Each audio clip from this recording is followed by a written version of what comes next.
अस्सलाम वालेकुम जी dear students, क्या हाल है? उम्मीद है ठीक होंगे। तो आज हम करेंगे present perfect tense. Present perfect tense start करने से पहले मैं आपसे रिक्वेस्ट करती हूँ कि मेरा चैनल सब्सक्राइब ज़रूर कीजिएगा और बेल आइकन के बटन को भी प्रेस कीजिएगा ताकि हर नई वीडियो आप तक पहुँच सके और आप डिटेल से ये तमाम टेंस समझ सकें। तो प्रेजेंट परफेक्ट टेंस किसे कहते हैं? प्रेजेंट कहते हैं हाल को, परफेक्ट मुकम्मल, टेंस कहते हैं ज़माने को, यानी कि ज़माना हाल मुकम्मल या फ़ेल हाल मुकम्मल। तो इसका क्या मुकम्मल का मतलब कि काम ख़त्म हो चुका होता है, कोई भी बात है वो ख़त्म कर लिया है। तो पहचान में देखते हैं। पहचान उर्दू फ़िक्रात के आखिर पर लफ्ज़ चुका है, चुकी हैं, चुके हैं वगैरह आता है, या फिर ली है, लिए हैं, लिया है वगैरह आता है। इस तरह से भी सेंटेंस ख़त्म हो सकता है और इस तरह से भी, या चुका है पे जैसे कि वो अखबार पढ़ चुके हैं, उन्होंने अखबार पढ़ लिया है। आपने इधर से पहचान रखनी है। अगर लिया है पे बात ख़त्म हो रही है या चुके हैं पे हो रही है तो दोनों किस में आ रहे हैं? प्रेजेंट परफेक्ट टेंस में आ रहे हैं। कोई भी काम है ना, हमें उसके बारे में पता चलता है कि ये मुकम्मल हो गया है। कोई मुकम्मल यानी कि प्रेजेंट परफेक्ट, परफेक्ट यानी मुकम्मल, कोई भी काम मुकम्मल हो चुका होता है। उन्होंने अखबार पढ़ लिया है, वो अखबार पढ़ चुके हैं। दोनों यानी कि चुके हैं पे ख़त्म हो सकता है, लिया है पे, ली है पे। उन्होंने अखबार पढ़ लिया है, उन्होंने चाय पी ली है या वो चाय पी चुके हैं, वो काम ख़त्म कर चुके हैं या उन्होंने काम ख़त्म कर लिया है। इस तरह से ये हो सकता है, दोनों तरह से ही आ सकता है। तो जब हम इनको सिंपल सेंटेंस को बनाएंगे तो उसका तरीक़ेकार क्या है?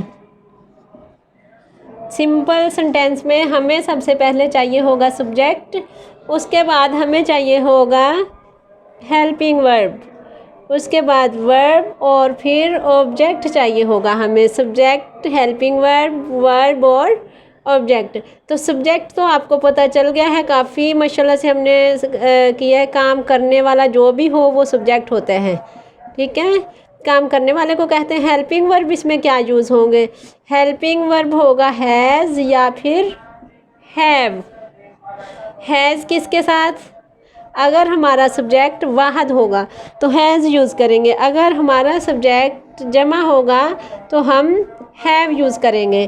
तो रही बात वर्ब की, तो वर्ब की थर्ड फॉर्म हमने यूज़ करनी है, थर्ड फॉर्म।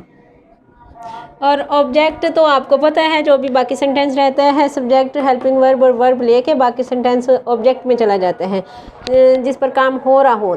तो ठीक है, उम्मीद है कि समझ आ गई होगी। अब हम अगर चाहें कि वो अखबार पढ़ चुके हैं, इसको हम लें तो इसमें हमारा सबसे पहले हमें सब्जेक्ट की ज़रूरत है। तो सब्जेक्ट इसमें कौन है? वो। तो वो क्या है? जमा में है, वो अखबार पढ़ चुके हैं। अब हम लेंगे दे,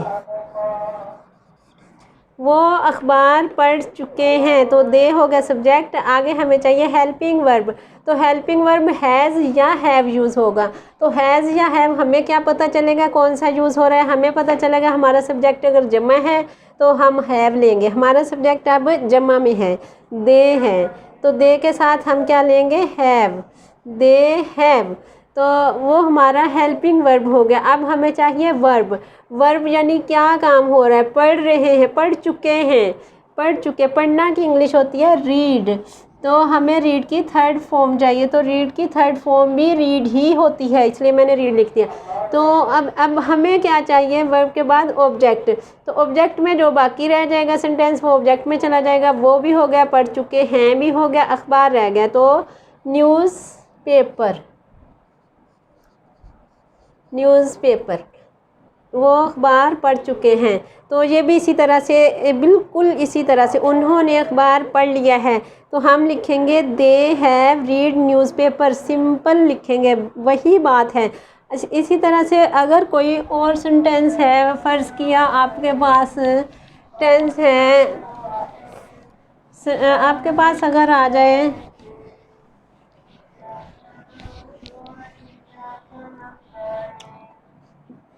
उन्होंने काम मुकम्मल कर लिया है, या इसी बात को हम इस तरह से कह सकते हैं, वो काम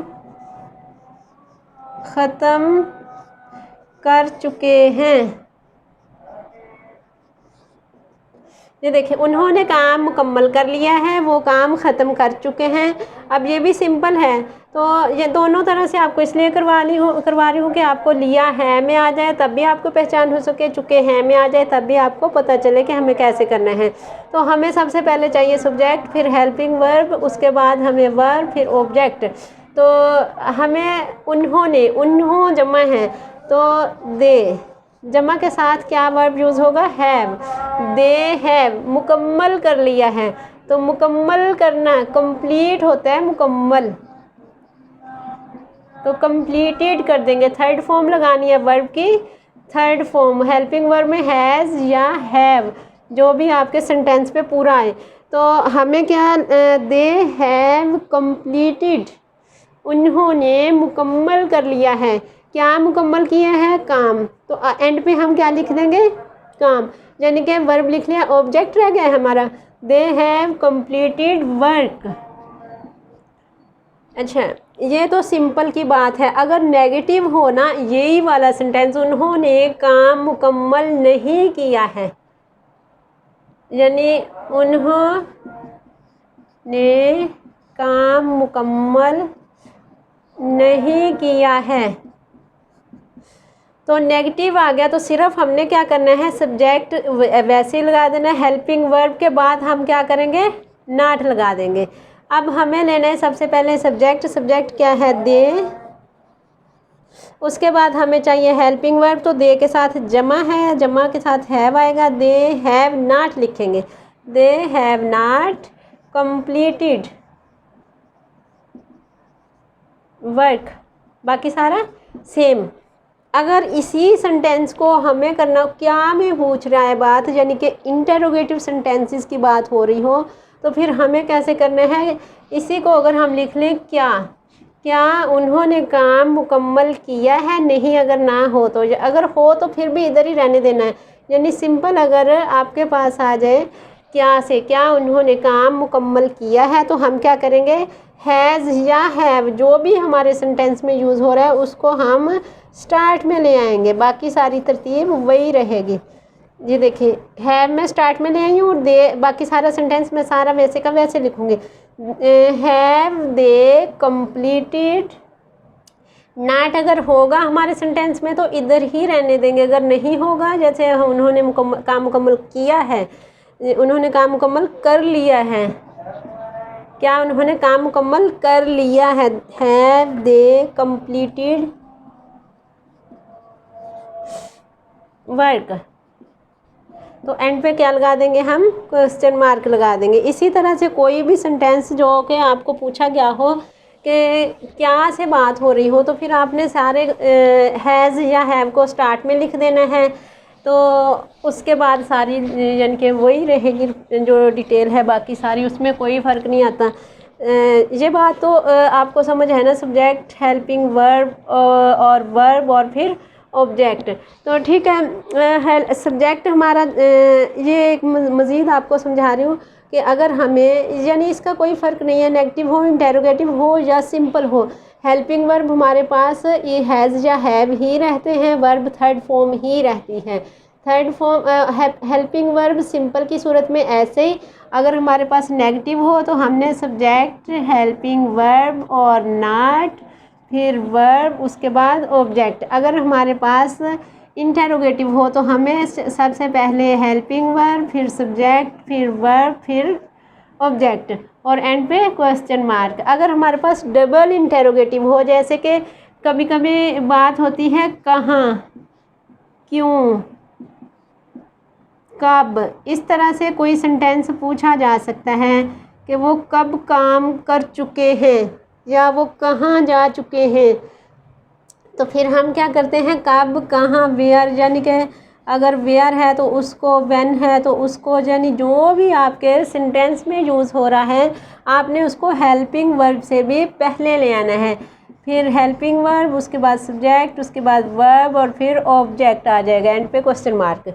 ये थी तरतीब इन सब की। तो उम्मीद है आपको समझ आ गया होगा। तो ठीक है, आप इसको अगर कहीं से कोई पॉइंट समझ ना आए तो उसको थोड़ा वीडियो को थोड़ा सा आप रीस्टार्ट यानी कि करके तो आप समझ सकते हो। Thank you. अल्लाह हाफिज़। मेरे चैनल को सब्सक्राइब कीजिएगा, लाइक कीजिएगा और शेयर कीजिएगा। अल्लाह हाफिज़।